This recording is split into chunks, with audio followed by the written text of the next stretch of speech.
We, the members of the Libertarian Party, challenge the cult of the omnipotent state and defend the rights of the individual. We hold that all individuals have the right to exercise sole dominion over their own lives and have the right to live in whatever manner they choose, so long as they do not forcibly interfere with the equal rights of others to live in whatever manner they choose. Governments throughout history have regularly operated on the opposite principle, that the state has the right to dispose of the lives of individuals and the fruits of their labor.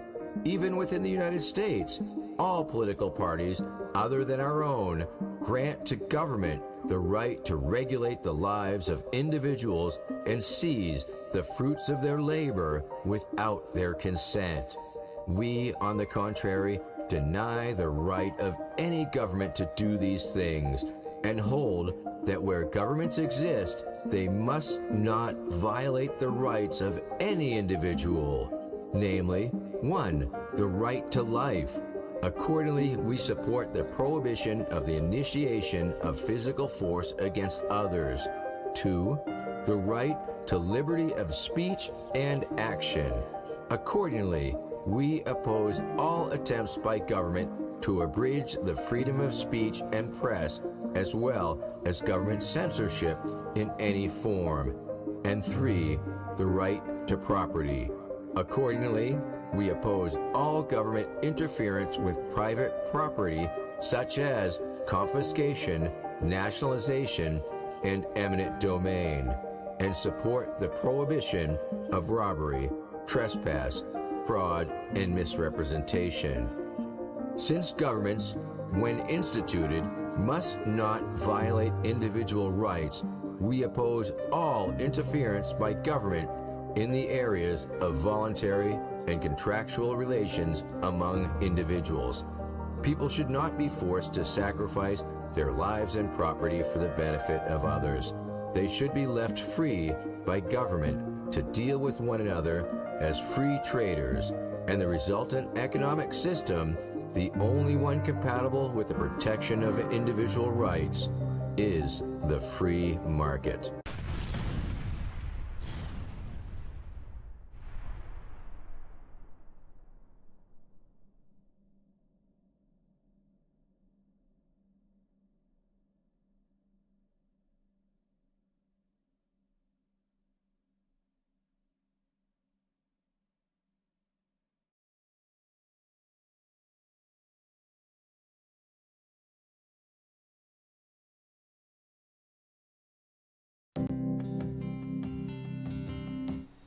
Hey, what is going on? I almost missed my transition.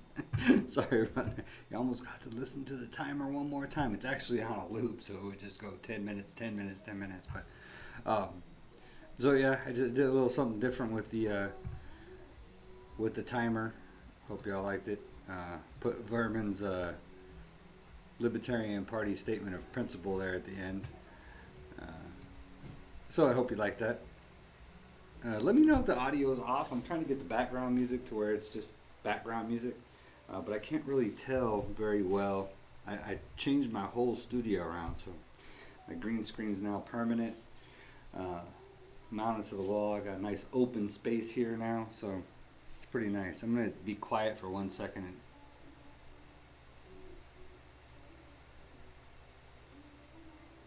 I don't think it's...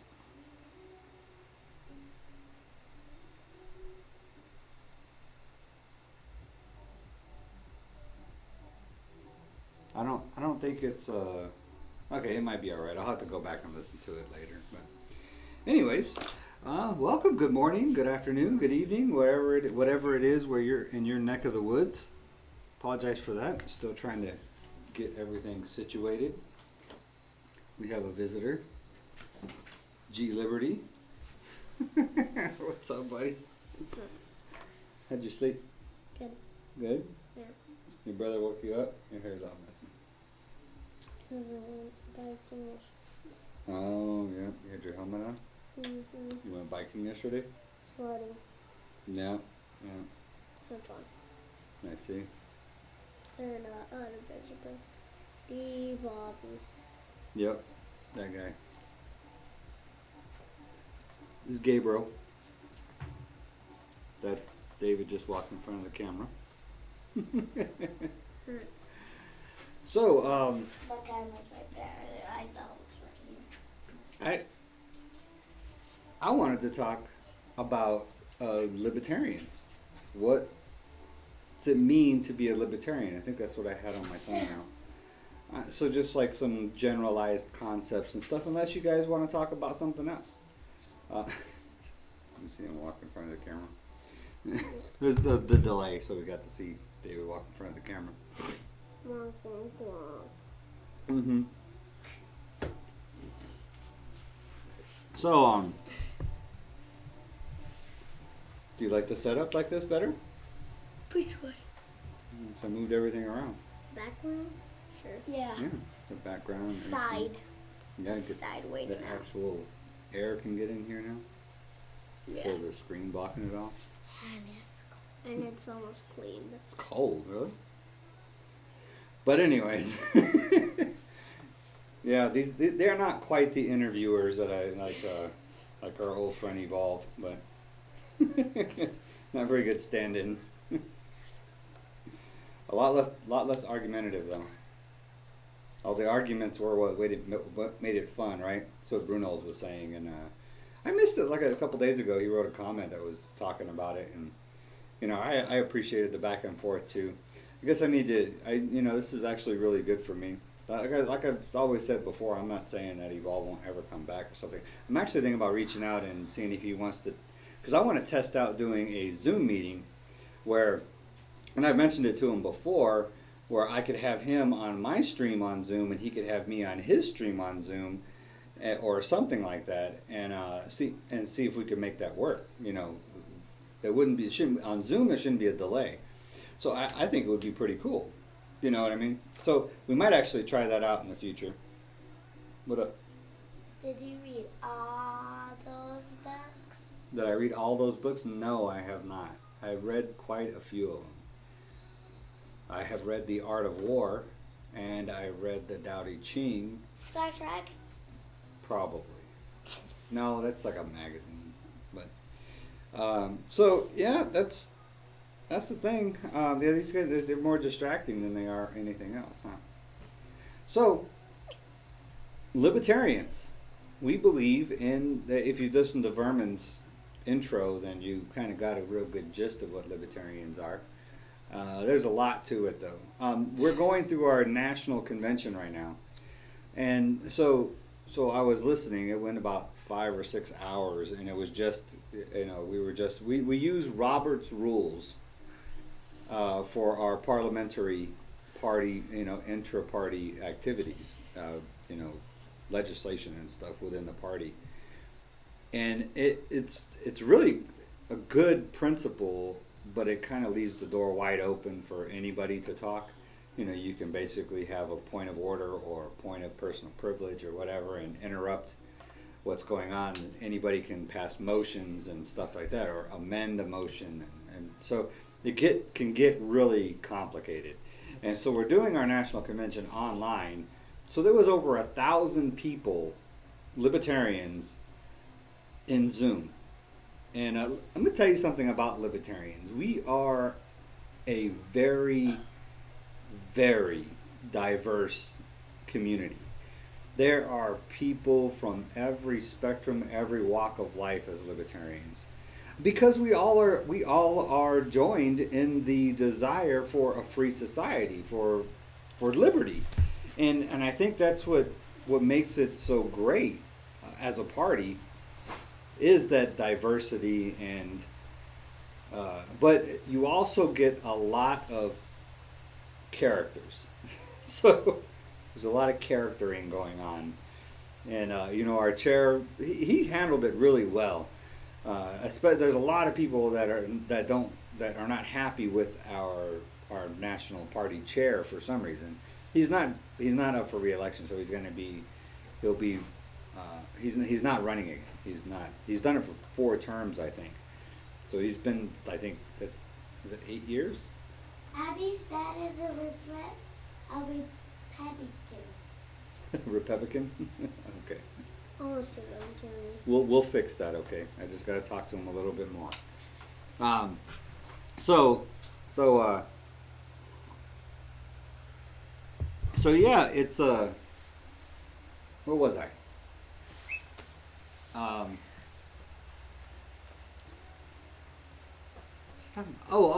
So he did really well with all the interruptions and everything, trying to keep everything in order and trying to get the agenda passed and stuff. So a couple things people were upset about was him.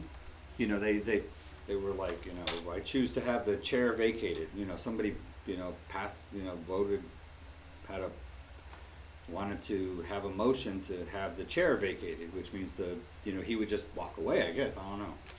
So they had to get that out of the way, and then they wanted to actually question the validity of having a conference online, a convention online, and so it was pretty drawn out. Hopefully today we're actually supposed to nominate our presidential and vice presidential nominees, our candidates, so they can get started with their campaigns. So we'll see how that goes today. I have a feeling it'll go much smoother. I think we had a rough start yesterday just because of the context and everything that was going on, and and it was day one, so I think today should go a lot smoother.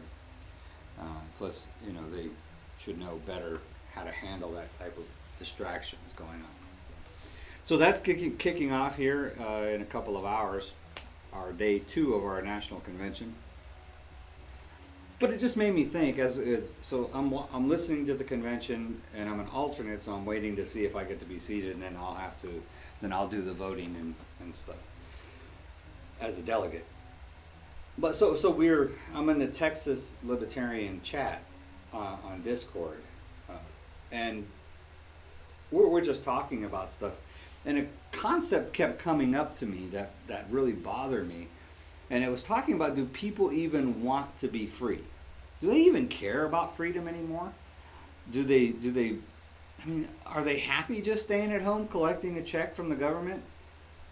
And I thought about this, and I think I've stated it before that, and then in a comment previously we were talking about it, somebody had brought that up, and I saw the comment last night too, and I'm just thinking, do people really want to be free? Are they happy doing nothing?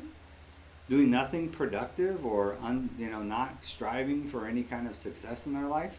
I think I even talked about it last night, that I want to believe that the entrepreneurial spirit is out there, that there's things that people love to do, outside of sitting at home and watching TV or whatever.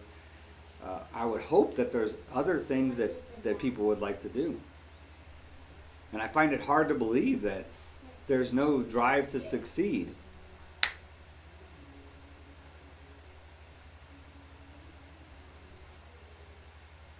If you can't stay quiet, guys.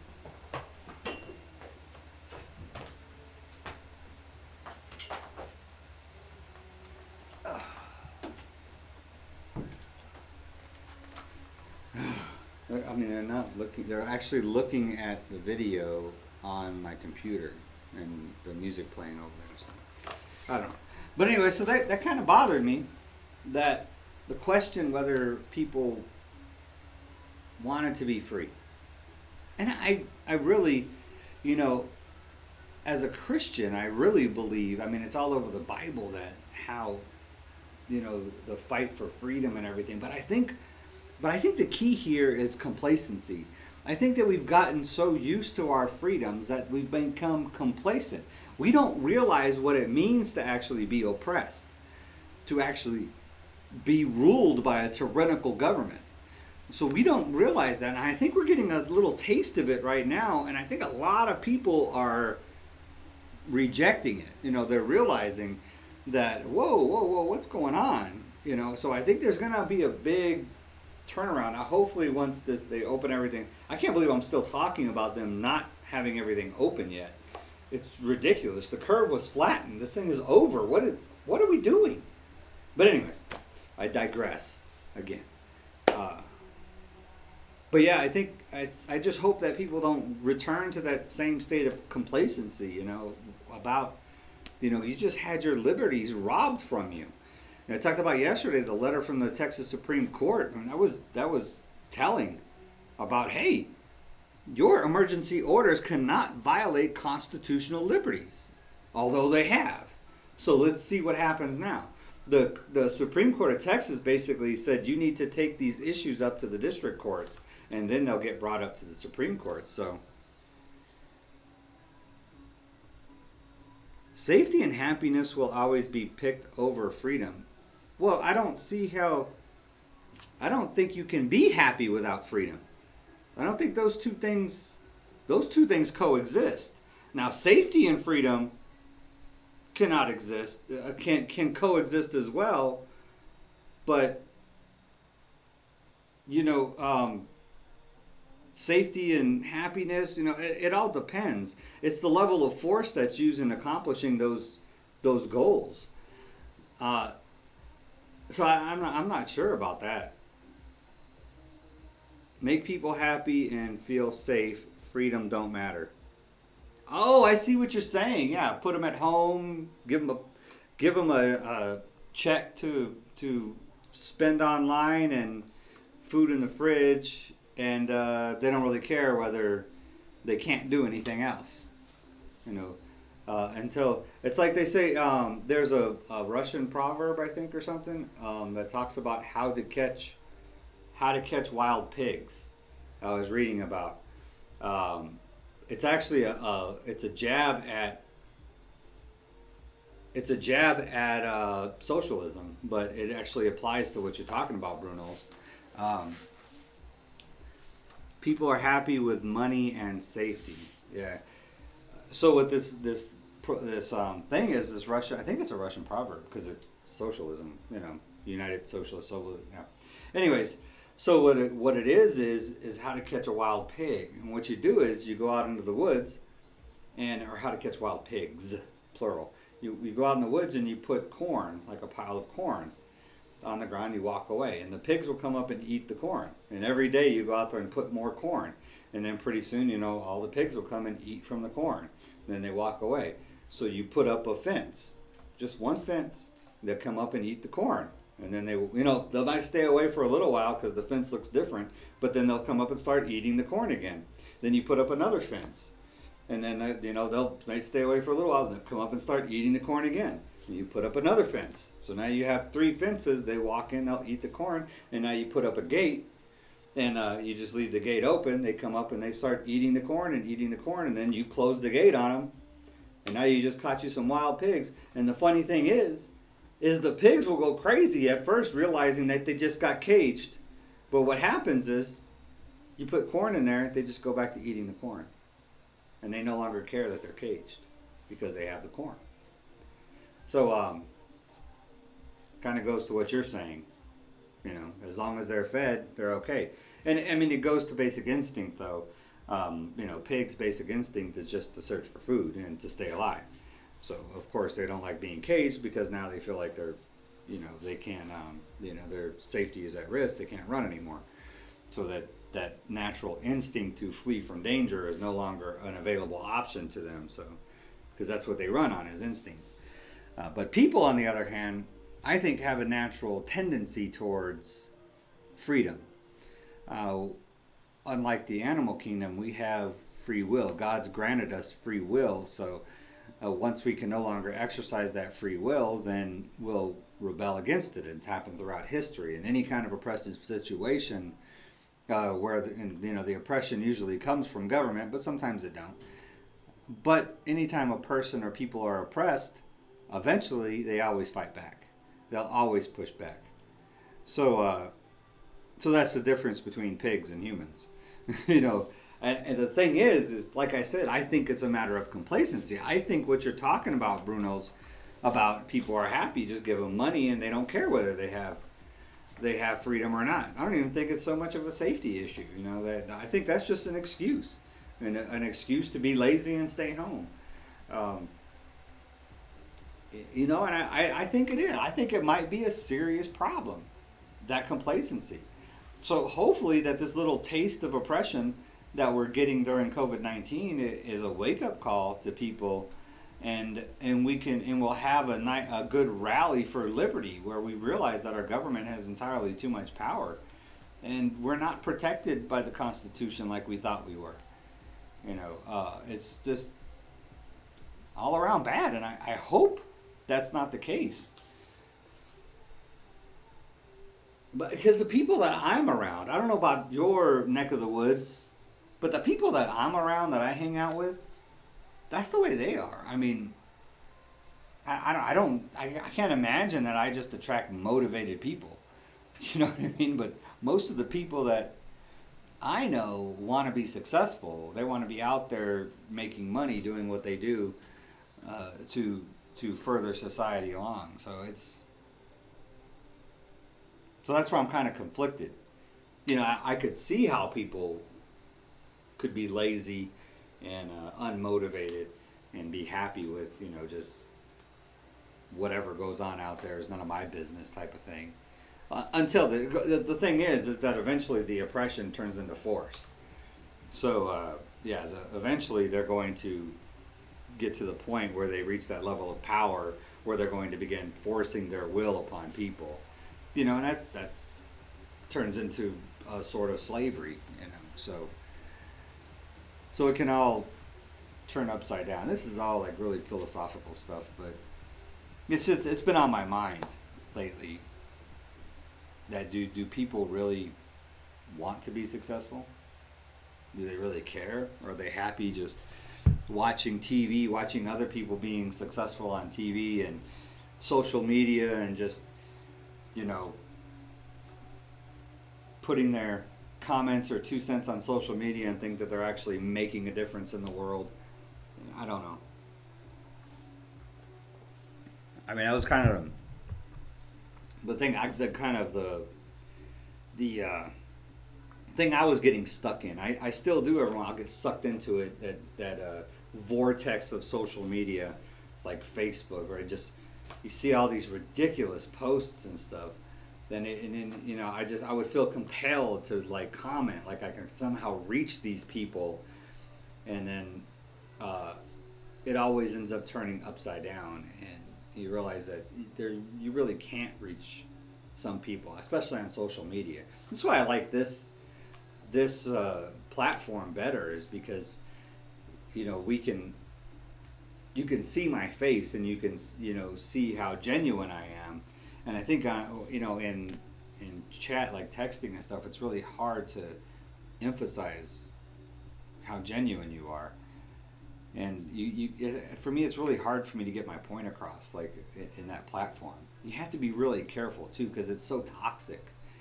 On any social media platform, it's really toxic. All the trolls and stuff. So I mean, you're trying to educate somebody, and it ends up sounding like an insult. Because you're trying to teach them something that's like you're telling them they're stupid. So you have to be really careful how you phrase things. And so then you just get caught up, like I just did. I just got caught up in the whole social media talking about it, and it's just a complete distraction. So NFL banners for sale. Ultimately, the more money you take from government in exchange for rights, the less money you will get. Yeah, it's an excellent point.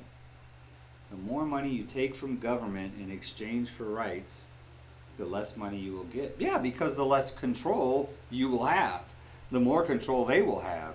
As you give up rights to the government, they get more control. They don't have to do as much for you. So, that's kind of the push for the Libertarian Party, is these violations of rights. It's hard, man. It's hard to get people to realize that liberty is okay. To be free is okay. And it's amazing. And, I don't know, man. Maybe it's just that the United States is so fast. Everything is so fast, man. I don't know how it is where you're from. I know, Bruno's, you're in India. And it seems, India is you have your huge population centers where it's just packed. And from the videos and stuff I see, I don't believe what I see on TV and through videos and stuff so much, because I have seen videos and stuff from other countries and then visited those countries. I'm like, it's nothing like that. You know what I mean? So I'm curious. Is it like that in India? I mean, it seems like in the United States, everybody is running around like a chicken with their head cut off sometimes. They're just like boom, boom, boom, boom, boom, boom, boom, and then they sit in front of the TV and do nothing. You know, and it's just, I think it's just a ridiculous lifestyle to have. And, you know, and I think it's that fast-paced lifestyle. It's like the United States, you know, we started out as very, and you could look this up economically, because of how free and open our society was, it allowed for all kinds of invention and innovations and stuff, and our economy, there was free trade, very, very low taxation. So on our domestic goods were very low tax, and the income tax didn't come out until way later, so there was no tax on income. Yeah, there was just like the tax on production. Most of our income for the federal government came from tariffs, from import taxes. So we had a free trade with other countries. So it was open, but there was tariff. Each country would have a tariff, right? And so it was very fair and equitable trade. But that's where the majority of the profits came from. That's why, like when you would buy, like if you watch those old cowboy movies and stuff, they would talk about like Indian herbs and stuff or Indian spices, and they were expensive. They were like really valuable. Well, the reason was because of the tariffs that they would pay on those imports to import them in. So they were real valuable in the United States because they cost so much more to get them here. But now we have shifted. So that launched the United States into this massive superpower like that fast. I mean, you can relate because India, for example, has been around for thousands of years. The United States is running on 250. It's like a drop in the bucket compared to these other countries. But we've risen to the state of a superpower because of that free and open economic system. And as we've gained in power, we've imposed more restrictions on that freedom, and it's slowed our prosperity. Our economic climb to power was like straight up, and then starting in the early 1900s, I think actually it was probably late 1800s, but early 1900s, with the invention of the Fed, the addition of the income tax, that's when, and then all these other violations on liberties and civil liberties and stuff. Yeah, we had slavery and stuff back then. Totally different issue.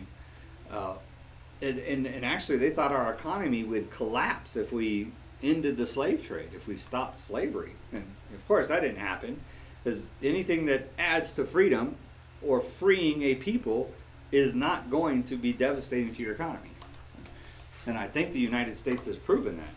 But as we become more restrictive, our prosperity has actually leveled out. And now the United States was the freest country in the world by far. But now, I don't think we're even close. I mean, we might be in the top 10. You know, everybody says, oh, well, you got guns, so that means you're free. No, it doesn't. No, it doesn't.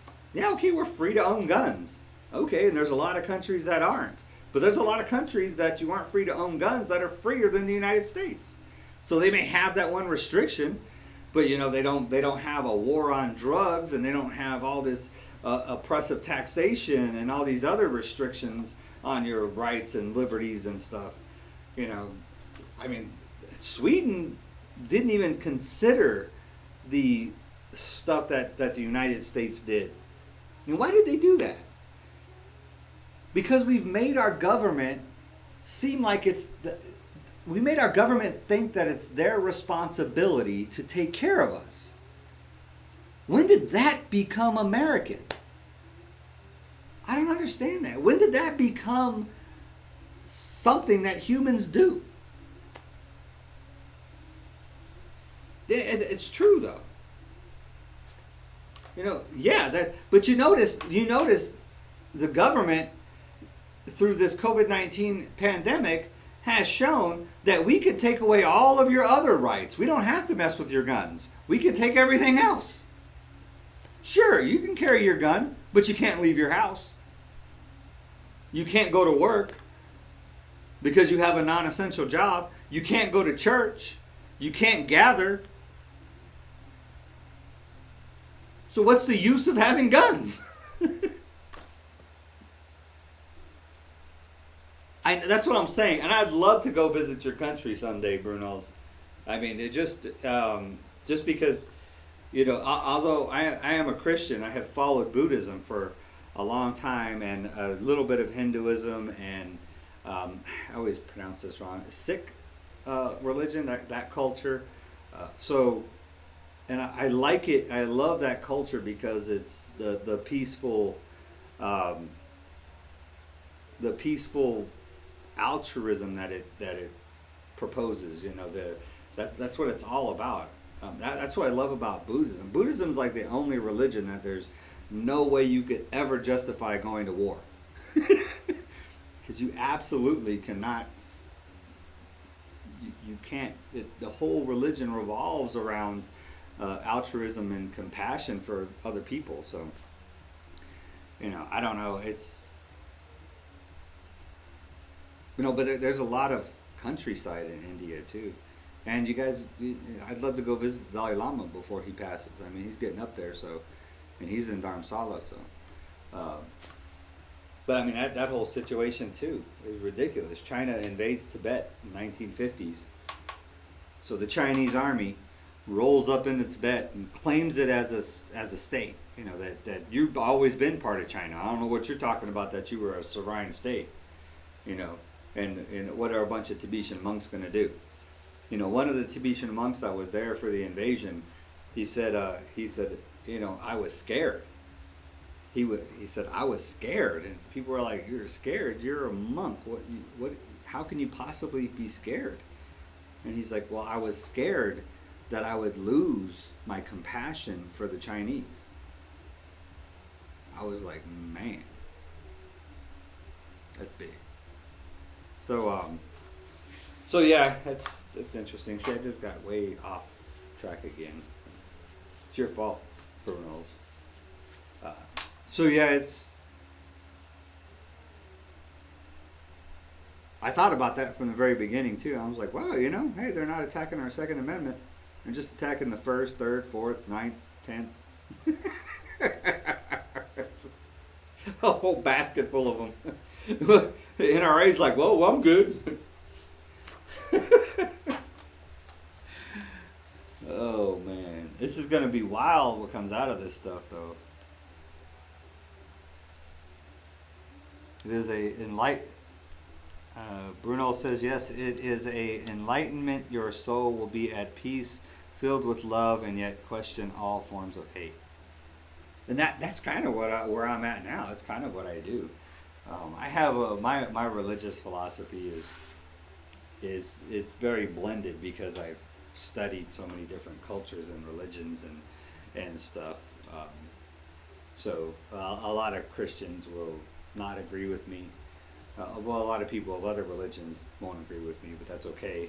I don't mind because I have my relationship with my Creator.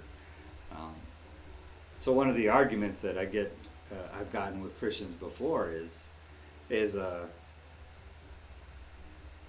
about the Dalai Lama. So the Dalai Lama he's the Bodhisattva of compassion, right? He's the reincarnation of the Buddha of compassion, who chooses out of compassion to come back after generation, come back and reincarnate to continue to try to relieve the world of suffering. I mean, that's the ultimate expression of compassion and altruism. So the Dalai Lama has lived his whole life since he was a child studying the human spirit and the human mind in an attempt to relieve the world of suffering through compassion and altruism.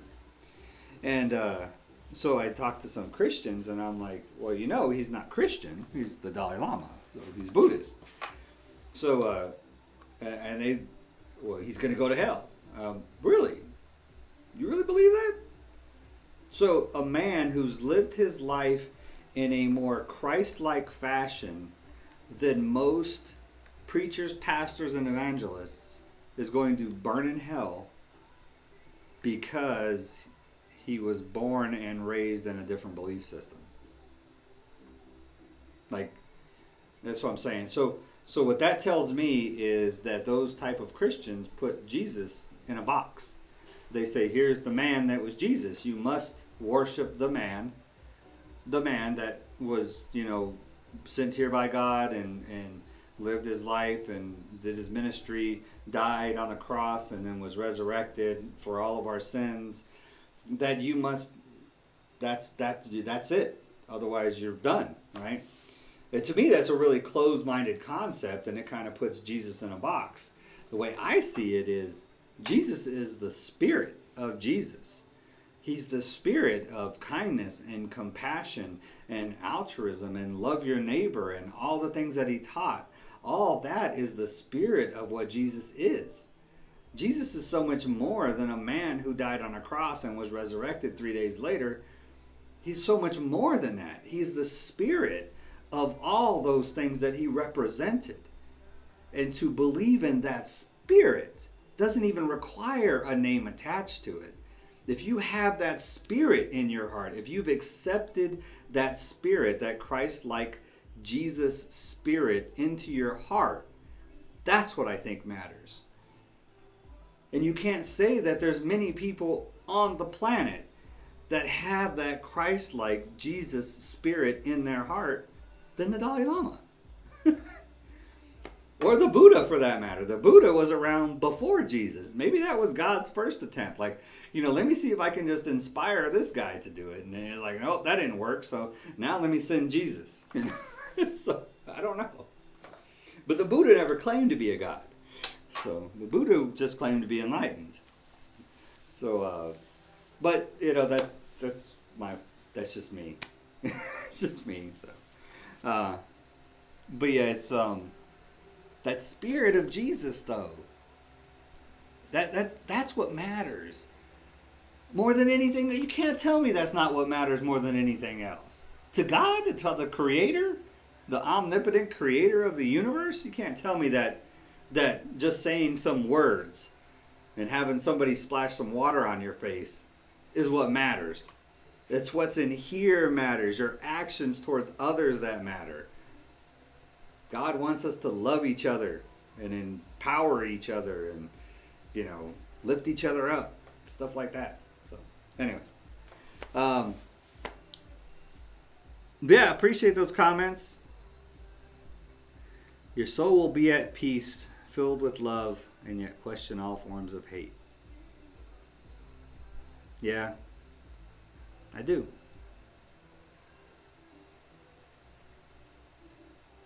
Yeah, I had the other day. Oh, what was it? It was Thursday. Yeah, Thursday. I broke. So after all that stuff happened a few weeks ago, the scripture that was stuck in my head was, "Blessed are those who hunger and thirst for righteousness, for they will be satisfied." So I actually shared the whole that scripture is what we're studying in our morning Bible studies, like Monday through Friday. We do a 6 a.m. Bible. It's not a Bible study. It's just a fellowship. We get together and we talk, but we have a scripture that we all talk on.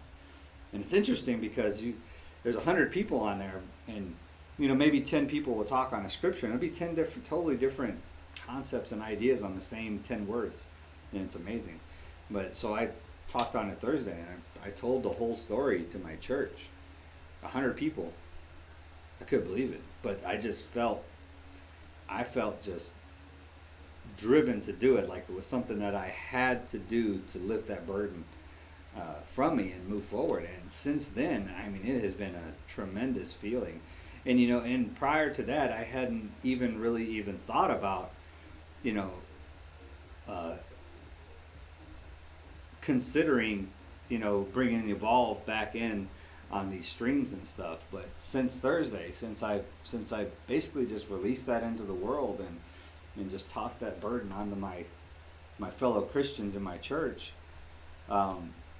I just feel like it's lifted. I feel like I can move forward. So yeah, that I just really, I feel like I've released that hate, and I hope it's gone. I can still feel something sometimes, but I feel like a different person. I hope that's true. I hope that's true, and I'm going to keep praying and keep meditating on it, and keep my little notes that remind me of who I am.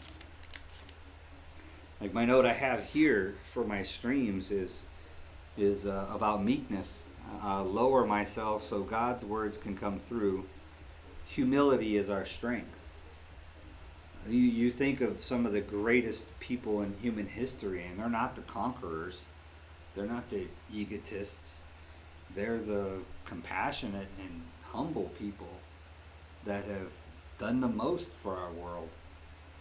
You know, the Martin Luther Kings, JFK, Nelson Mandela, Muhammad Gandhi, Buddha, Jesus. It's these humble spirits that have done the most to move us along as a society. I'm saying as a race, as a human race. These are people who have elevated us as a human race to the next level. Because I believe that there's an evolution that takes place within our society. Like there's evolution that happen within our body. That's how we can survive. If you took somebody from 1,000 years ago and put them in our environment right now, they would die because it's so toxic. But our bodies have adjusted to that toxins through evolution. And I think as a society, we're evolving and moving forward as well. And slavery is something that is it was something that like back in Jesus' days and biblical days, it was common. You were born a slave. So, it was like slavery was not, now it's something that's reprehensible to the large majority of the planet. There might be little pockets here and there where slavery is still some kind of acceptable thing, but it is almost completely eradicated around the world. Something that just a couple thousand years ago was as common as eating.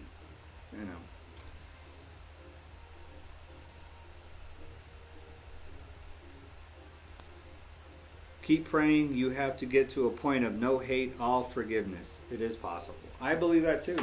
That's that Christ-like spirit, or that Buddha spirit, if you want to, however you want to put it. I don't know, whatever you believe, but majority of our religions and stuff have that spirit of altruism and forgiveness and kindness and stuff. So that's why, and I think, and I've mentioned this to even other people. I'm like, I'm sorry, but if you believe in a single God, we believe in the same God. I'm just saying, if you believe that there's a single creative intelligence that created all of existence, my philosophy is we're believing the same thing.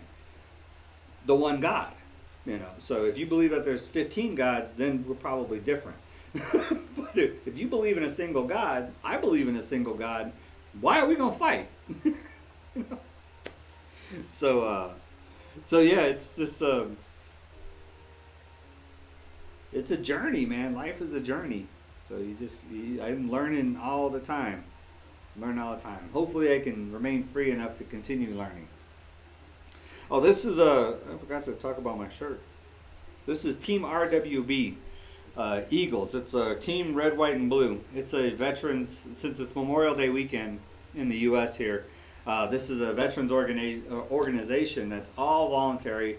It's open to civilians and veterans. There's probably a branch locally in your area in the United States. So I encourage you to check them out. They got all kinds of activities. It's mainly a support group for veterans, but it's open to civilians as well. And it's just a really patriotic organization that helps motivate and encourage veterans and give them social apparatuses to help them move forward. We have a lot of people coming back from these meaningless conflicts that we have right now with, traumatic brain injury and PTSD and all these mental issues and stuff. And organizations like this really help them get out there. And there's a lot of exercise things. There's running groups, biking groups, yoga groups, CrossFit groups, whatever there is. And if there isn't a group, you ask, there's probably somebody that'll make a group for it. So And then there's just hangouts, you know, they'll do a lot of just hanging out and stuff, little bake sales and, you know, get-togethers and barbecues and stuff. So it's a really great organization, Team RWB. It's a nationally recognized nonprofit organization. I encourage you to look them up. And I think the back says Enriching Veterans' Lives. So just a plug for Team RWB, since I'm wearing their shirt. I love this shirt. It's nice because it's microfiber and I like it, and the color's cool. It's great to finally hear that you laid your burdens to your fellowship. The Bible speaks of talking to your brethren and bear ye one another's burdens. Yes. I told Evolve the same thing on his stream 3 days ago and told him it's time he move on from such M&M content. But he's a bit more stubborn than you. Well, I'm not moving on from libertarian content, so I'm going to preach the concepts of liberty. But I think, Fighter, I think you get the same vibe that I get from him. I think that he's being spoken to, that he has more purpose, that there's more purpose to his life, but I think he's fighting back. So, and I don't know what that is. You know, I don't know whether it's a popularity thing or what. And I've always tried to share with him that, man, it's not about being popular. It's about doing God's will. And I've always told him that even if I'm only reaching one person out there, Dad, I'm good. I'm okay with that. there's a spider. Oh my God, is it this big? Yeah, it's bigger than light. It's bigger than lightning? What is No. bigger than lightning? Is it alive? It is, yeah. It is alive? Oh, it's probably gone now. You guys walked away from it. Should we? We're libertarians though, so we should leave it alone and let it be, right? Mm-hmm. I mean, it's not aggressing against us. Did it attack you? Yes. No, it didn't. It We're attacked my libertarians. We're foot. non-aggression principle. That's in our toilet. Non-aggression. So we should not do anything, right? We should just let it be free, right? Kill it. No, we're libertarians. We don't aggress against stuff like that. He's scary. He's scary. Why? Because he's got 8 legs. Well, you're probably pretty scary to him. You're like a giant to him. This little tiny spider, you're like this big giant. You think he's scary. What do you think he thinks about you? I'm scarier. Mm-hmm. Yeah. Sorry about that. You think he's scared? You don't really think he cares about being popular? Then what is he scared of? That was in the comment? I don't know. Yeah. He's scared of like... But hey, I wanted to talk about what you said about laying your burdens down on your fellowship. Yeah, and then, you know, I want to say something, you know, and I always think that I'm a scared. Dude, what are you doing? You just bumped my camera, dude. Alright, you only messed it up a little bit. Now I have like a little dot over here because he moved my camera. But anyways, but yeah, I just felt like, excuse me, are you guys going to carry on a conversation while I'm trying to talk? No. You sure? Yes. Okay. Because if you're not talking to me, then I'd appreciate if you just stay quiet. Good? Okay? Yeah. All right.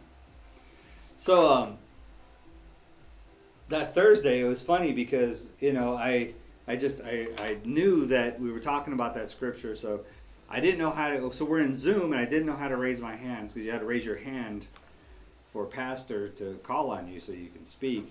And I was like, you know, I was like trying to figure it out, and I guess I hit the right button or something just as the pastor was watching, because he caught my hand raised. And then, so that was Tuesday. Then Wednesday we have our prayer. That's our corporate prayer. So we didn't talk on Wednesday. And then Thursday I was like, I woke up super early, so there was like no excuse that I didn't wake up on time. So I was logged in and ready to go into Zoom before Pastor even opened up the meeting.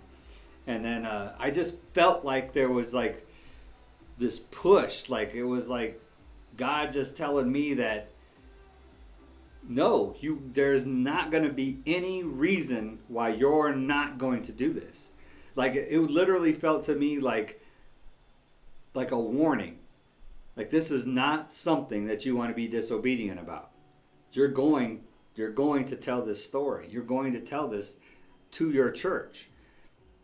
And so I was sitting there, and Pastor's doing his little opening remarks and stuff, and and I'm sitting there thinking, I was like, there's usually like 10 people that talk in each individual scripture, and then, so I'm like, watch. I was just thinking to myself, I'm going to be the first one. I'm going to be the first name that he calls. Watch. I'm going to be the first name that he calls.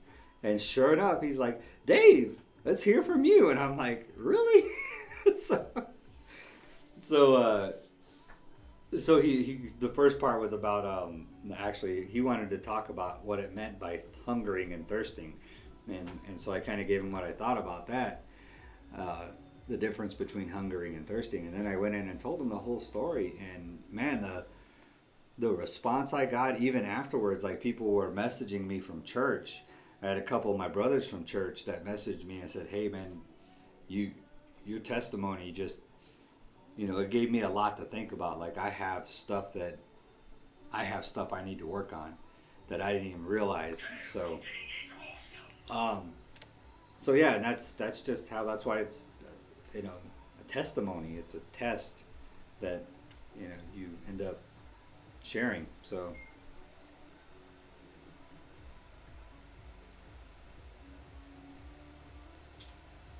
you told him that we share the same internal challenges. He totally disregarded that, but there is a greater reason God brought you two together. I think so too. I mean, there's always reasons for things, but I think the only reason that you can connect to that God's will in your life and those reasons is to stay in prayer, stay in meditation, stay in His Word. I think the Bible, I think, is one of the most valuable tools because of its truth.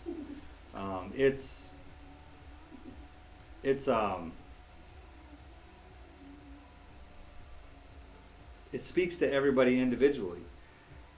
So, and I think that's why it's survived thousands of years, is because of how it speaks to each individual. So.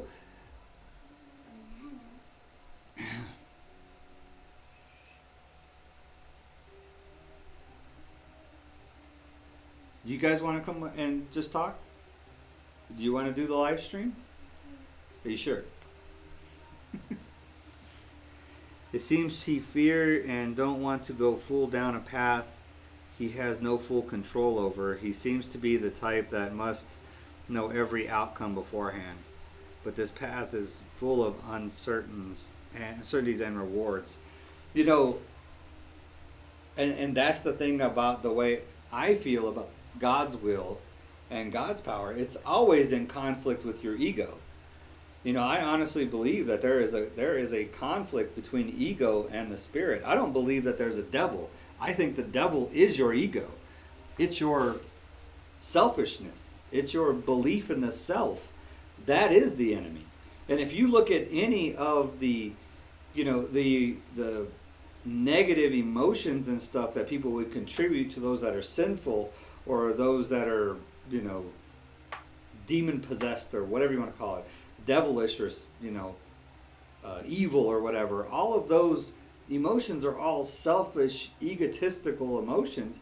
And then all the ones that are positive are spiritual emotions, are more at a spiritual level. So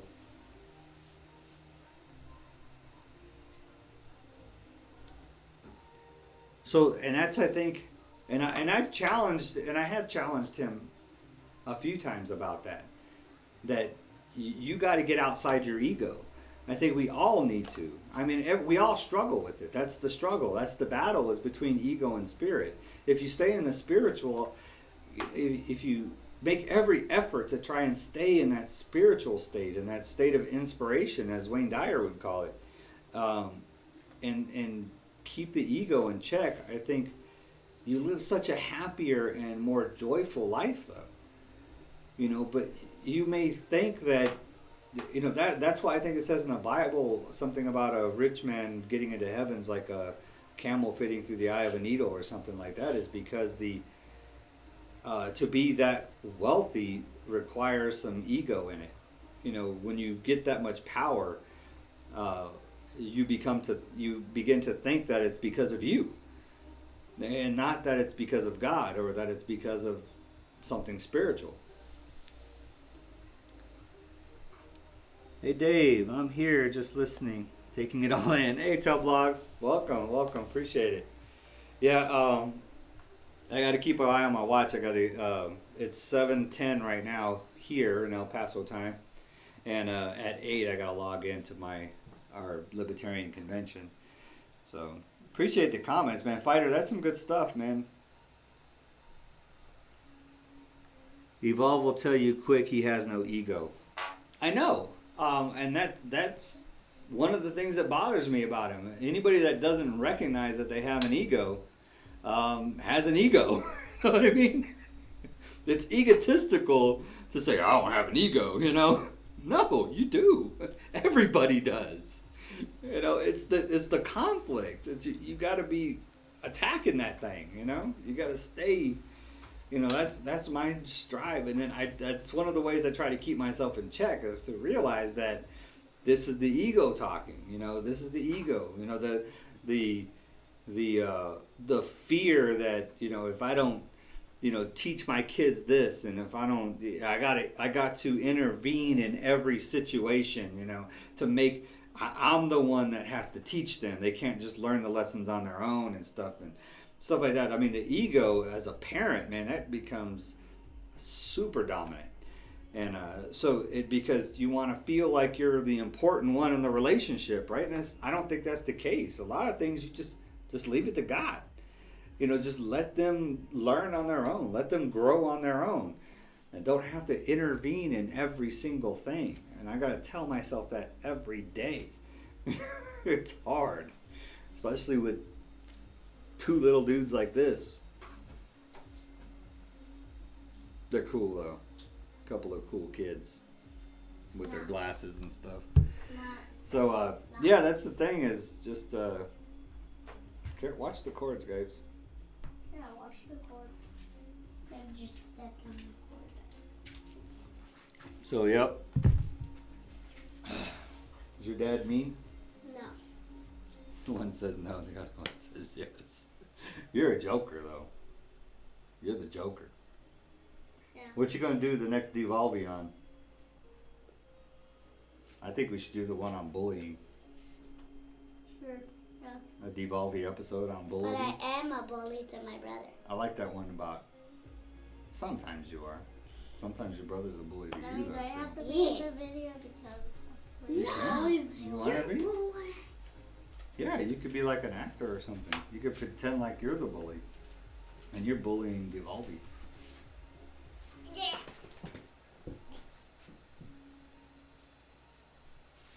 I don't know what bullying means. You don't know what bullying means.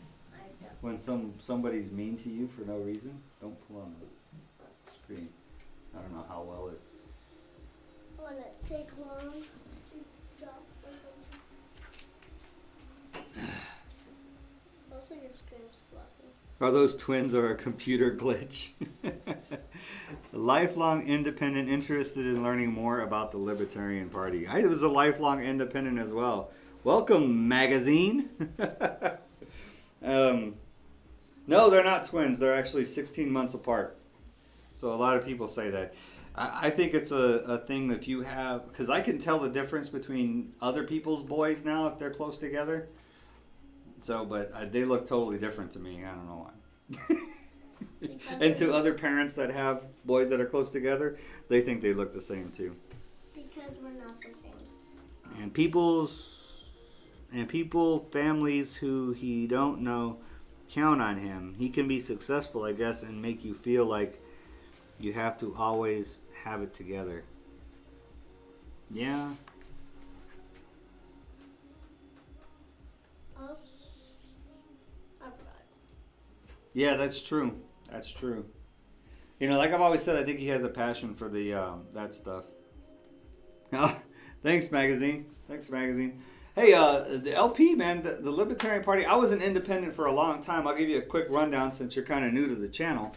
I was an independent for a long time. I never really claimed a party, although I did vote mostly Republican, I think. I would really just kind of judge who I thought who had the best character in the presidential races, at least. And I really only voted in primary elections all the way up until about 2012, probably. It's just kind of hard. I was in the military for 25 years, so it was kind of hard to get to every, midterm election and stuff.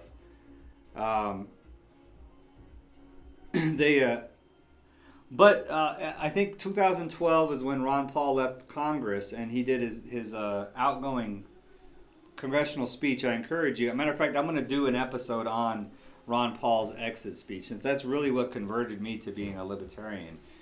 I realized that the Republicans and Democrats are essentially the same. They just kind of pass the baton back and forth between government, the regulating corporations and the welfare state. So that's what Democrats would do. They would build the welfare state and regulate corporations and tax corporations in order to bring in the revenue in order to feed the welfare state. And then basically what that does is it destroys small businesses. So when you tax and regulate corporations, they can afford it, but those same taxes and regulations go down to smaller businesses. They can't afford it. They end up having to close their doors. So it hurts small businesses, which is a big chunk of our economy and our employments. And so then the unemployment rate goes up and we have issues like that. And then, of course, more people in social welfare. So then you look at, then the Republicans will come in and they'll lower the taxes and stuff on corporations. And so they end up making even more money because now they don't have the competition from smaller businesses competing with them. So the corporations making massive amounts of money, and they'll try to cut down on the welfare state. The unemployment rate goes up, but we still have massive spending. We still have massive growth in the government. So they're just basically playing with interest rates, taxation, and regulation in order to govern our economy and rule our lives. And they just pass the baton back and forth doing these things. And once I realized that, I was like, well, what can we do about that? You know what I mean? And there's only one party out there that is even interested in shrinking the size of government by cutting agencies, cutting reckless spending, getting government back to the core principles of what it is designed to do. And that is just protect the life, liberty, and pursuit of happiness of its citizens. And that's it. And by protect life and liberty means life being against foreign invaders and other people aggressing against them, like through theft or fraud or violence. And liberty as for protecting their right to be free, to do what they want to do, whether it's harmful to themselves or not. They still should be free to do it. And then, pursuit of happiness would be any entrepreneurial spirit that you have. You should be not restricted by regulation or anything else to enjoy that. So these are the core principles of libertarianism. It all revolves around what we call the non-aggression principle, which means that nobody should be allowed to aggress against you through force, fraud, or theft. So that's what you should be protected from, is that level of aggression, even from the government itself. The government should not be able to aggress against you through force, fraud, or theft either. So I hope that kind of gives you a quick rundown of what it was all about. That was a pretty good statement of principles right there for libertarians. Huh? Kind of where I came from too. So missing the Devolve episodes. Yeah, man. I've been coming up with some ideas, but I'm not going to step on Evolve's toes when it comes to making the Devolve stuff. But I think I think if he stayed on topics that are important to kids, you know, you could do endless streams on that. I think the bullying would be a good one. Anything that deals with character, like character for children and stuff, like playing in the playgrounds and stuff like that. Youth sports, something he's really familiar with, like teamwork and stuff like that. I mean, there's a ton of stuff that you could do that would resonate with parents, teachers, and kids. You know, and I think that's why I would love to see the Devolvey videos go towards. I was forced to vote Republican. I go with the evidence. The Socratic method. Socratic. Forced to vote Republican, huh? Keeping an eye on your transformation from the events that happened in the past till now. I've been trying to see if I should start going to service. Church service? Yeah. You should. There's like a bit, I was just reading this morning, there's like big arguments about whether churches should be open or not. And I'm like, why would you not? I mean, one of the sisters from my church, she was saying church is essential. She just posted like church is essential. And so people were like, yeah, but you know, you shouldn't be opening church up for the safety of everybody. And she's like, if you don't want to go to church, then don't go to church. The Bible doesn't say that you have to go to church. Jesus said that you don't need church. That, you know, you should, and then you should pray in secret. I'm like, well, praying in secret doesn't discount for church. Church is for fellowship. That's, for me, it's like my battery charger, man, when it comes to my faith. I read, and it's my confirmation, and it's my battery charger. It's my fellowship, so that, you know, I get around other fellow believers, and it empowers me to go out and continue to push and try to spread God's love. You know, so it's so empowering, and you know, I think a lot of the reasons it's been so difficult is because I've lost that church, and I really feel about the kids, man. Because the kids, they're not in school, they're not with their friends in school, they're not around other kids in school, then they're not around their friends at church, their kid friends in our kids' church. So, I mean, it's like, it bothers me. Because 1 month for them is a huge time for a 6 and 7-year-old. That's a long time to be not socializing, you know, outside of the family environment. So, I think that's horrible, but yeah, man, I think people have different ideas of what church is. Like I said, church for me is just that empowering, confirmation, fellowship place, man. I mean, but then again, it took me probably 20 different churches before I found one that really resonated with me. I was very particular. Like I would ask pastors, you know, I would ask the preacher day one, I'd be like, so I haven't been baptized. Am I going to go to hell? And if he said, yeah, I walked.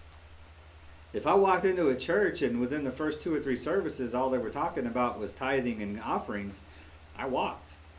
I mean, I've been here one day and you want my paycheck. It's like, come on, man, that's not the way it is. I don't really agree with passing the bucket. I think that's a shame thing. You're trying to shame me into giving to your church. My church don't pass a bucket. They have buckets on the walls. They have online giving. They got Cashapp. They got all the different ways for you to give, because I think giving is something we should be doing. That's a compassionate thing. That's a thing that we should be doing out of the kindness of our heart, not out of obligation. It shouldn't be an obstacle. It shouldn't be an obligation. You should feel joy in giving to your church or giving to anywhere. So it's I think Evolve did something. I didn't get a chance to get the gist of it, but he did something on tithes and offerings. I don't know what he was talking about, but it shouldn't be an obligation. It is something that you should do with a cheerful heart. I mean, that's the way Jesus would have wanted it, is whatever you do, you give of yourself in service to the community, in service to others, all that stuff. So yeah, man, find a church. And you don't have to just go to one. Shop around. You know, shop around.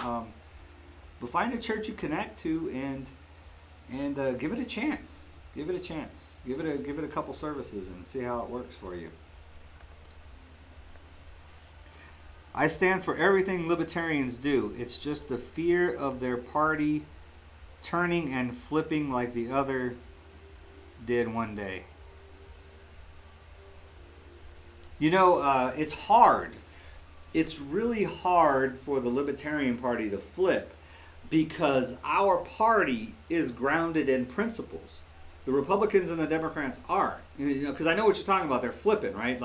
It used to be the Democrats were the party of small government way back in the day, and the Republicans were like the tax and spend, and then they flipped, and now it's kind of the opposite, and now Democrats are full-blown socialists, and Republicans are conservative, and I don't know.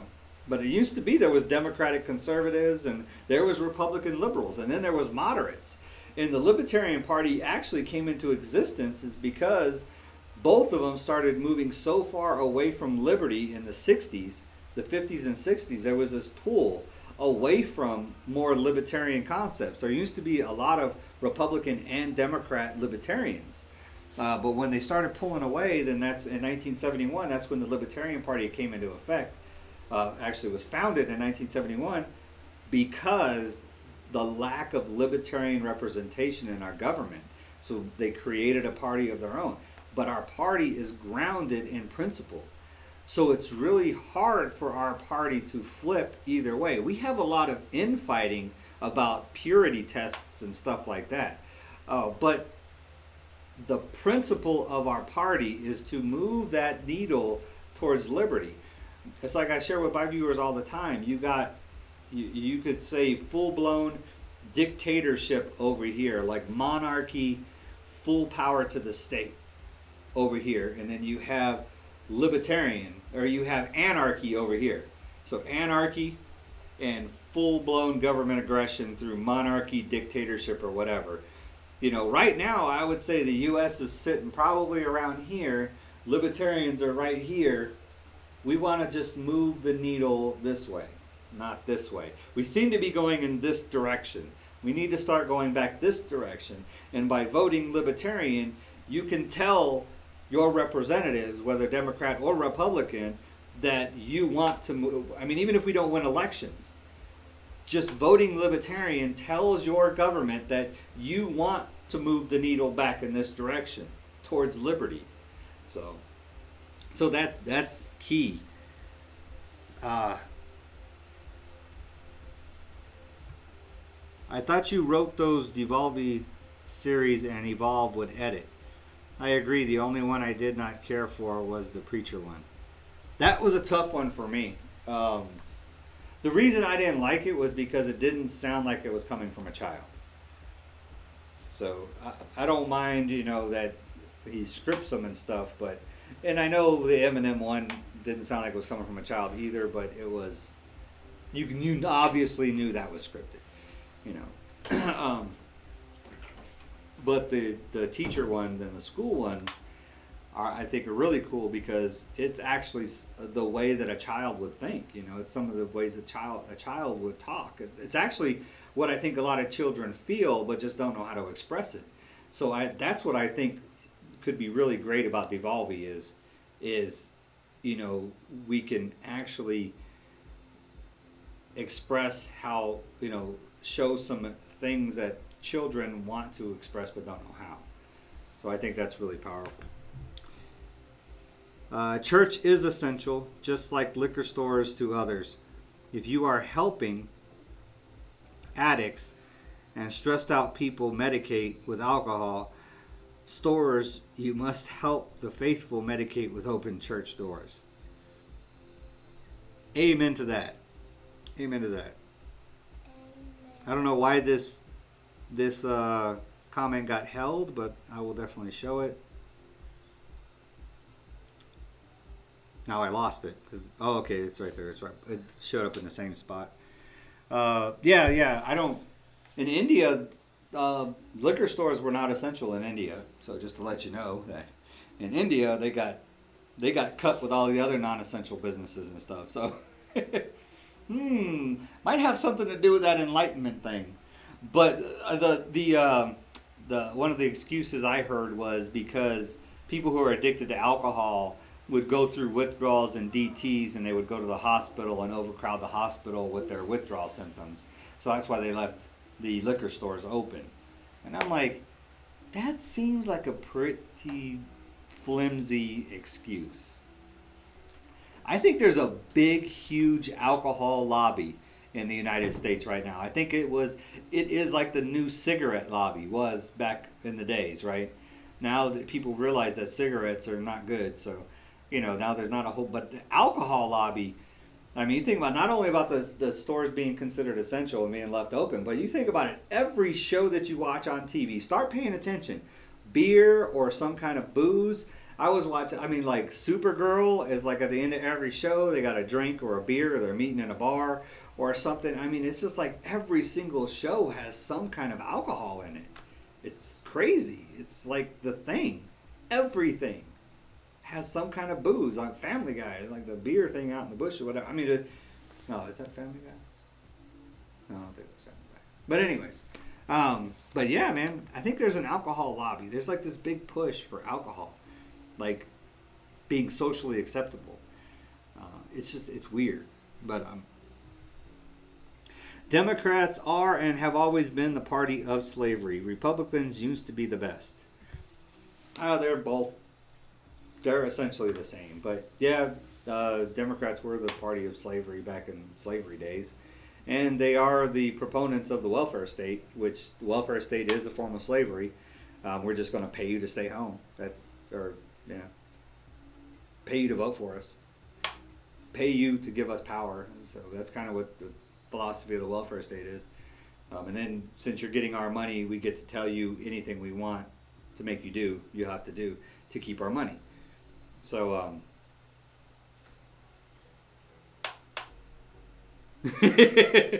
Bruno's. I thought I told you that, man. I thought we talked about that. I skipped a little bit, so I don't want to skip anybody's comments. So, okay, and yes, I seen Evolve's video on tithes and offerings. I learned a lot and got a laugh, of course. Okay. Yes, magazine, they closed churches but left liquor stores open. It's ridiculous, man. And abortion clinics. That's an essential medical service, I guess. Don't get me started on that one. I'm going to have to do a whole episode on abortion if we're going to get into that. That's the one place I digress from the Libertarian Party. But as a delegate, I'm going to try to change that. I'm either going to try then to get them to delete the entire topic off of the platform, or to apply the non-aggression principle to the topic and justify it that way. Just saying I'm pro-choice, I think, is a total cop-out for the party. So, and I think there's a large amount of libertarians that will stand behind me on that. So we're going to try to fix that this election cycle.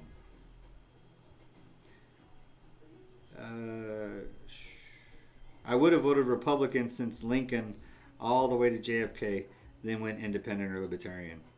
Yeah, right? Yeah, I liked JFK. The thing I liked about JFK was his philosophy on the use of the military. I mean, I think that's why he got killed, was because if JFK would have lived, there would have been no Vietnam War. That was the beginning of World War II was the initiation of the military-industrial complex, and it just grew from there. And then with Korea, I think was like a test bed, and Vietnam is where the military-industrial complex actually just blew up.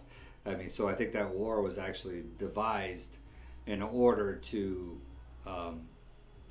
cement in the military-industrial complex. And if you don't know what the military-industrial complex is, I encourage you to look it up. It's basically where all these defense contracts and stuff with private corporations vying for your tax dollars money in order to build this massive power base of military, because that's the one thing that they consider to be most justified in the Constitution, is that we have a military. So they can justify spending all of these billions and billions of dollars on the military and defense.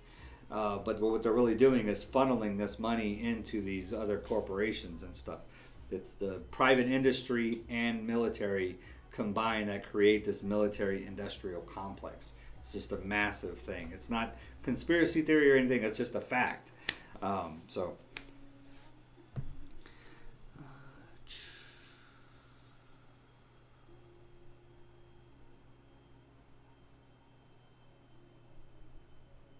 In America, alcohol shops were essential. Yes, Bruno's, they were essential. Essential. I thought we did talk about that. So the channel is going down. The Evolve barely uploads. Ha ha ha ha. While Devolve just gained 200 new subs last week. Trump 2020. Okay, I'll show that one. Everyone is going to making a channel reacting to YouTube drama and channels like this. Subscribe. What? I don't understand what that is. Drama is not respectful to come on someone's stream promoting your own or bringing hate. He's not going to get anybody to go subscribe. So. Don't matter. I'll let it fly. So. I mean, hey, gotta have your resident troll, right? I mean, you gotta appreciate that. You gotta appreciate your haters, man. Hey, Trump 2020, there you go. Hey, if you want more of the same, keep voting the same. That's what I say. If you like it, keep voting for it. Get what you get. You get what you get. What up, dude?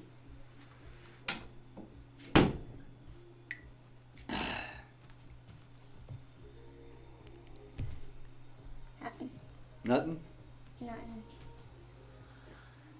All right, I got to get this thing wrapped up, man. Appreciate you joining.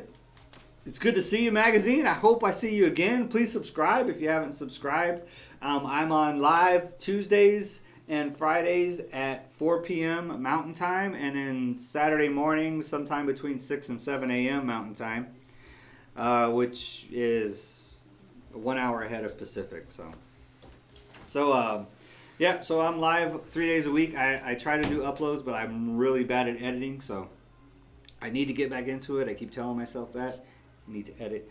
But it's been really busy for me lately with the Libertarian National Convention and everything coming up and homeschooling the kids. But this was the last week of school for the kids, so homeschooling is done. Hopefully I can get some Libertarian Minutes out. I encourage you to go look at my Libertarian Minutes. They're really short videos that kind of cover some key libertarian concepts. One of my favorites is 420. The 420 Libertarian Minute. It's one of my favorites. So I am a Christian libertarian, 100%.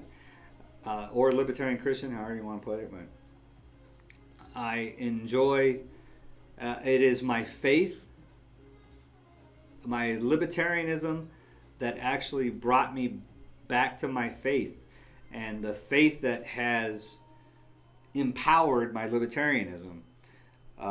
So I just feel that God's purpose for me is to spread the word of liberty, to share liberty with the world and encourage people that only a free people can truly serve God the way that God wants you to serve.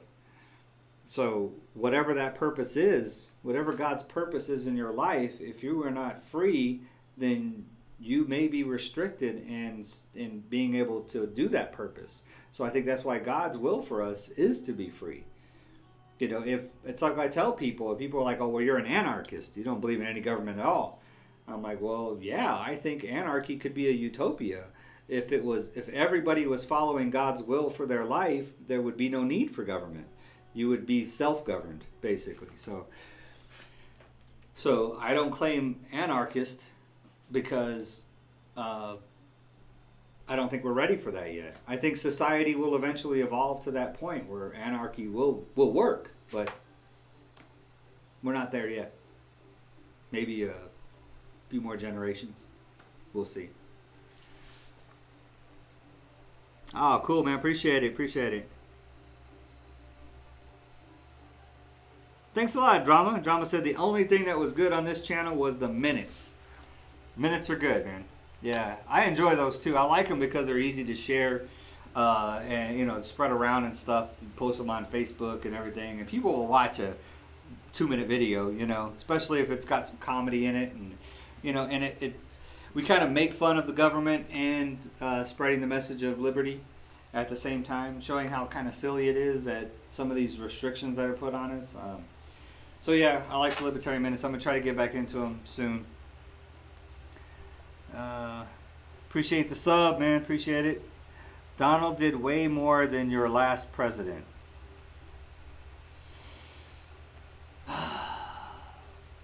He did. Did he?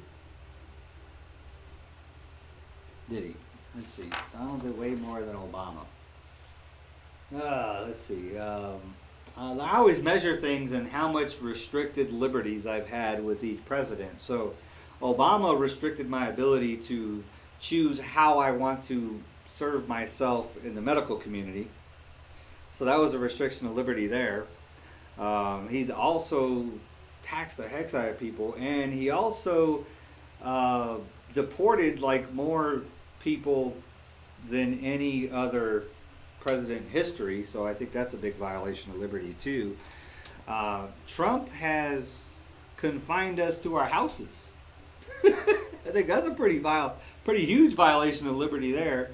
He hoarded ventilators and decided to choose who got to use them or not in an emergency. So outside of COVID-19, what has he did? What has he done? He banned bump stocks, violation of our Second Amendment rights, infringing on our Second Amendment rights by banning things for guns. So that's a violation of liberty there. He wants to build a border wall. That's a violation of free movement there. So, yeah, I'm not going to call it a wash, but yeah, I would say, I would say, yeah, he's done less violations of liberty than Obama. I guess I could, but I mean, he hasn't been in office as long either. So, give him some time. I'm sure he'll dig in. He'll start chopping up that Constitution, especially now that he realizes how much power he actually has as Emperor Trump. That's how Emperor Palpatine got all his powers, is he declared an emergency in the Clone Wars, and then he became Emperor and never gave the power back. So I'm just wondering how much power we're going to get back after this pandemic. I'm curious about that. So yeah, I hope that kind of covered that for you, Drama. I know it's probably not what you were looking for, but... Oh, it wasn't a compliment, man? Hey, I'm sorry, It is what it is. You thought Americans loved Obama. Well, about 50% of them did. It's so partisan here, man. So, and then there's it's like Democrats, they cannot see the fault within their own party. Republicans are the same way. They cannot see fault within Trump. It's like it's a violation of the fan base. I can understand being so silly about something like football or something, but these are your employers. These are your employees.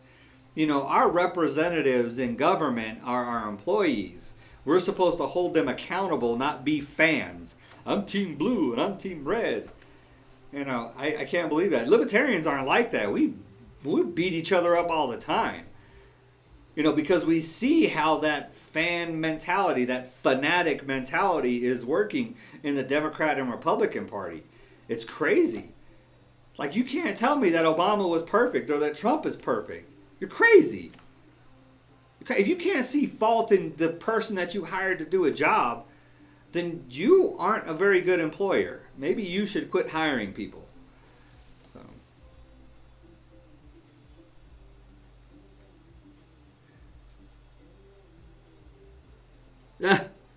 I don't know if I'd call him treasonous, but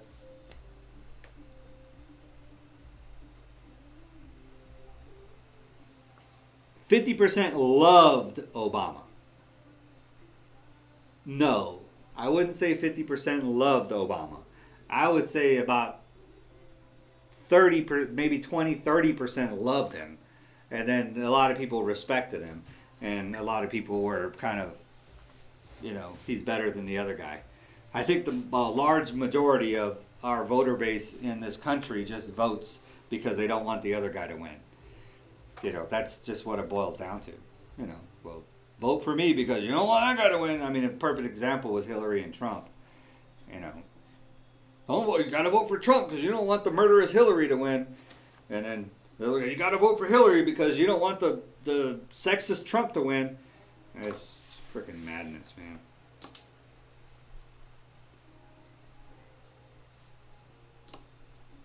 I love the podcast you and Evolve had on Can Biden Win with Michelle. Has he named the vice presidential candidate yet? I know Michelle wasn't even on his list, so... yeah, that was a good one. That was a good conversation. I think that was telling. It was interesting. But I don't think she's interested in getting into it, man. I think that her, you know, Obama being president just kind of burnt them out. I could see how that would happen.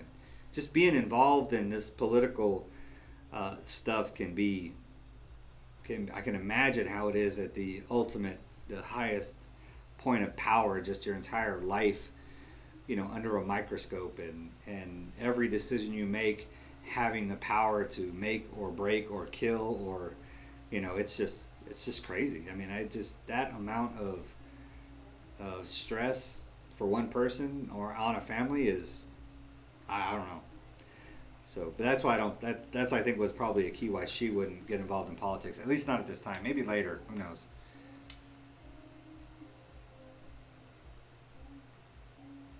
Treasonous magazine, I don't know, man.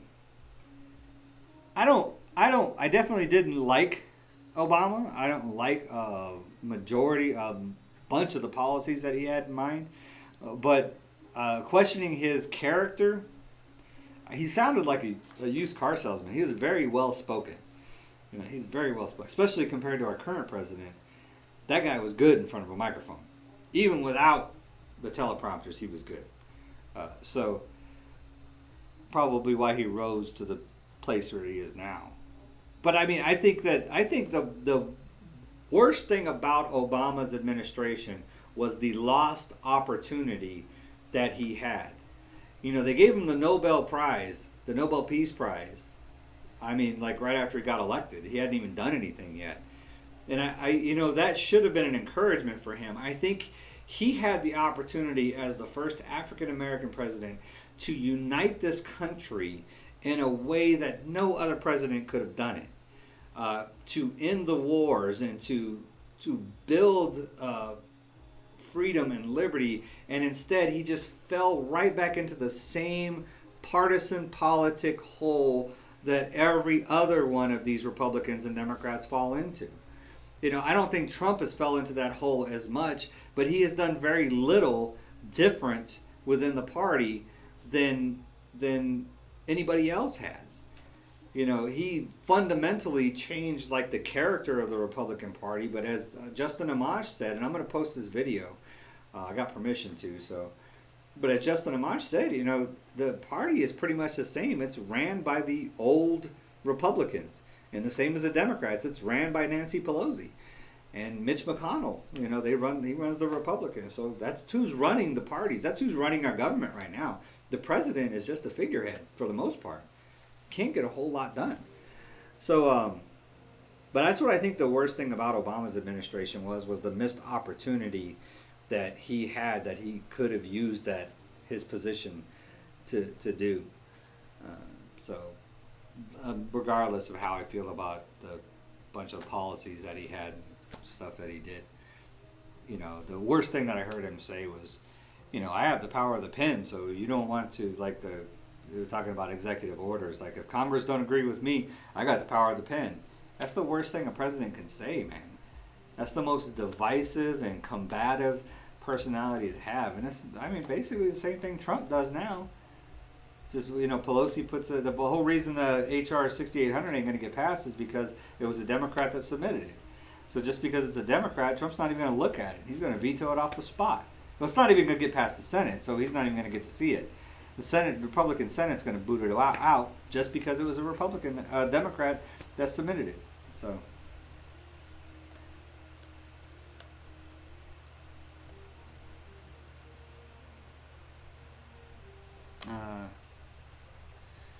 I've had faith in Trump and at the same time been waiting for him to expose himself as another creep. So far, Trump is the man. The whole universe is laughing at anyone who is still hating on Trump.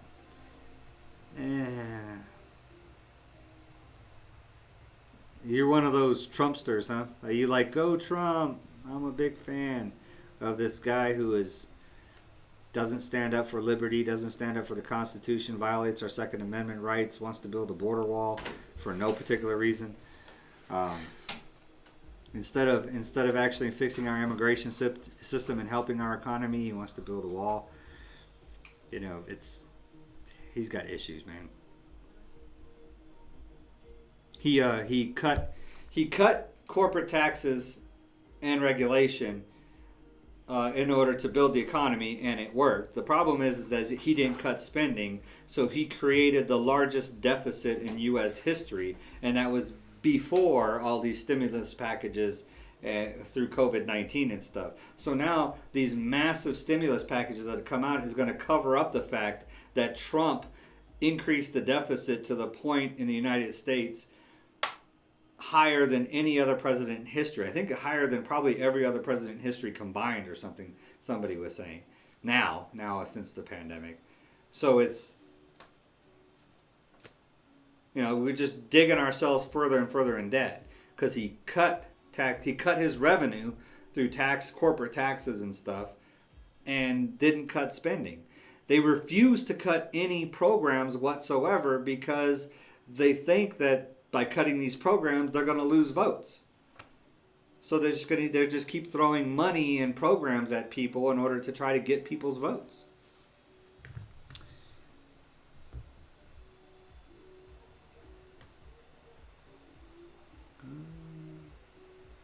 Obama beats Trump in an election. You must admit that.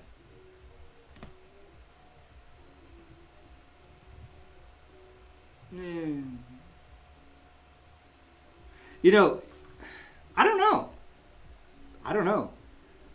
Trump had a way of rallying, and he played the electoral system and rallied the people. So, I don't know. Trump isn't a real Republican.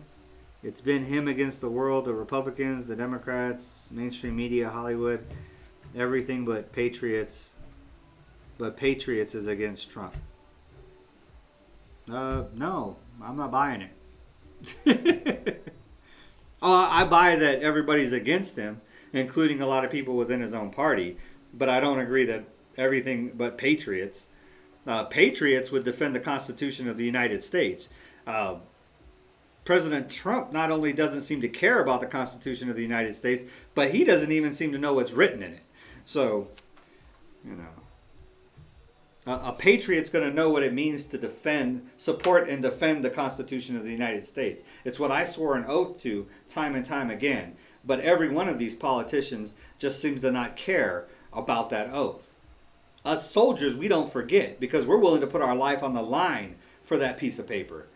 But I guess because our government officials don't have to put their life on the line, all they got to do is try to figure out how they can collect your money, it doesn't matter to them. The Constitution of the United States is what's important. It's not the president, it's not the Republicans, it's not the Democrat, it's not even the citizens. It's that document that's important. That document that protects us from the government, from Trump. That's why they don't like it. Because that's their rule book. That's why they don't read it. That's why they try to see how much of it they can get away with not doing. The Constitution is restrictions on government. Trump would never lose to Obama. Are you still on Obamacare? Is your head okay? Whatever, drama. Don't start getting insulting, dude. Let me put my dislike. I'm out of here. Oh, okay, yeah. Put your dislike, man. Appreciate it. India actually liked Trump. I thought you didn't like it because he charged you an arm and a leg to send you those ventilators.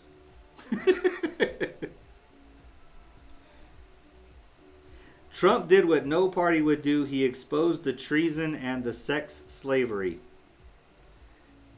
Ads well as the rapists and racists in office for years. You're going to have to fill me in on that one. I don't know who he exposed. Sex slavery, as well as rapists and racists in office for years. It's weird. Big fan of the evidence. Isn't the Evolve a Trump supporter or partially? No, he is a open-minded person. So the way I gather his political philosophy would be, I'm going to look at an individual candidate based off of their character, their positions, and regardless of party or person. So there's particular things I'm sure he likes about Trump's positions on stuff. Is sure that there's things that he likes about some Democrats' positions on stuff. It's really a case-by-case basis. So that's the way I see him. He's never claimed, even to me in private, whether he's a Republican, Democrat, or even a Libertarian. So I think he has some very strong Libertarian leanings just because of his entrepreneurial spirit. He started his own nonprofit organization and stuff, and he sees how even through government subsidies, there's government control. The government doesn't subsidize something unless they're going to control it. So being a nonprofit, he gets some subsidies from the government, but the government also controls what he can do, what he can and cannot do within his own nonprofit. So there's all these procedures and stuff that takes place. So he sees that regulation and stuff as being bad because it restricts his entrepreneurial ideas and stuff. So I think it really is just a case-by-case basis with him. So. I am as much a Trumpster as you are a Christian. I am following a man had been tortured along with his family and followers, but this guy's isn't the son of God. He is a playboy who told the truth. Sorry, to unsubscribe if you are going to keep playing ignorant, bro. I don't understand what I'm playing ignorant about.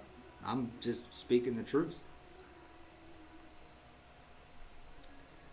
Many of our politicians in India like Trump because they say he is slowly destroying and humbling America. He has moved the needle. I don't think he's moved the needle towards liberty, though. That's my thing. That's my problem, is that neither of these Democrats or Republicans will move the needle towards liberty. They're not granting more freedoms. It's just more restrictions. So, when they start granting more freedoms, I'm thinking right now, what is something that they've actually repealed or opened up for people that would be considered more liberty related? And there's just not that much out there. So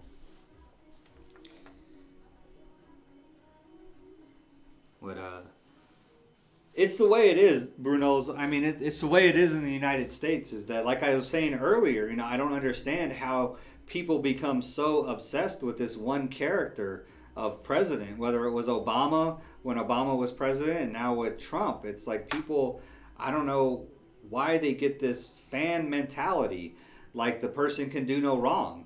Like they're so great when they're our employee. They are not a great person. They have to do great things in order to be a great person. And in that position, it's really difficult to do great things.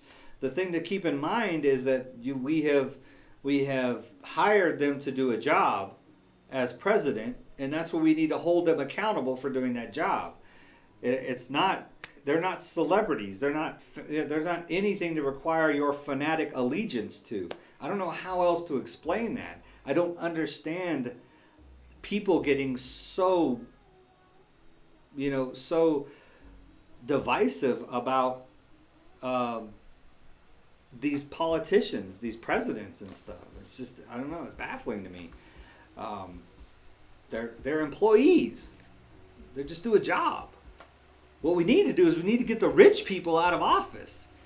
That's what's called a plutocracy. I think it's or is it an oligarchy? No, it's a plutocracy, where the wealthy are running our country. That's a problem, people. When the wealthy people are running our country, it's a problem. Something's wrong. Need to fix that. And it's been that way, so. Hey, man, I just realized it's already 8 o'clock. I got to get on here and get into this Libertarian National Convention and log in and check in. So, appreciate the love, man. Sorry, magazine, if you didn't agree with me. That's just the way this thing goes, man. But I'm happy to go back and forth with you. No problem. Matter of fact, if I had more time, I'll open up the phone line sometimes and we'll get some call-ins and stuff. I need to get back to start doing that too. But feel free to continue the conversation in the comments. I will definitely reply. I'll try to reply to all my comments until I get so big that I can't. I will reply to them all. Sorry, Bruno's, it took me so long to get back to your comment. I don't know why I didn't see a notification pop up, but I replied to your comment from yesterday or the day before. So thank you all so much for your time. God bless you. I'm trying to leave the stream with a scripture every time. I'm going to go with Jude. Jude, it's really, really small book in the Bible, just before Revelations. What chapter is this, though? I'm not very good with these things, man, but I just try to give people something to read. Is there no chapters? Is there no chapters? No, there's no chapters. It's just one. So Jude 17. I guess just chapter 117. Check it out. It's called A Call to Persevere. It's a good one, man. It's about persevering in times of crisis. And encourage you to check that out. Jude 17. I love y'all, man. And I consider y'all my brothers and sisters in humanity. And I think we can all find common ground somewhere through peace and love. And God bless you. Be safe out there. I look forward to seeing your comments. And have a great day, everybody.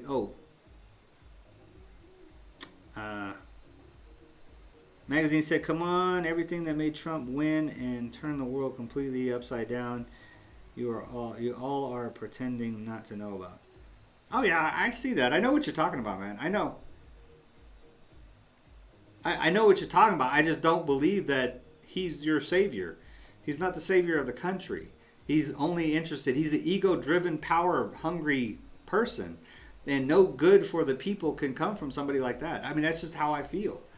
I think that he has done a whole lot of good. He's definitely mixed up the political pot, so to speak, in the world in general. I mean, he mixed it up good. I think he's caused a lot of people's character to really come out and show us who they really are. So I think he's done some good things in that spectrum. I just don't believe he deserves undying fealty. So, but anyways, I got to get off of here, man. Appreciate the conversation, magazine. I hope you come back, man. I hope you come back. I really do. You have quality insights that, and as long as we stay respectful and not insulting, and we can talk about it, man. Like I said, I'll hear you out for sure. I'm always going to try to bring things back to liberty, though. So, love you, man. Y'all have a good day. Appreciate all the comments and stuff. Continue it in the comments later. Y'all take care. Peace out. Oh, and KIP, keep it positive. I got to steal that from Balvi. Later.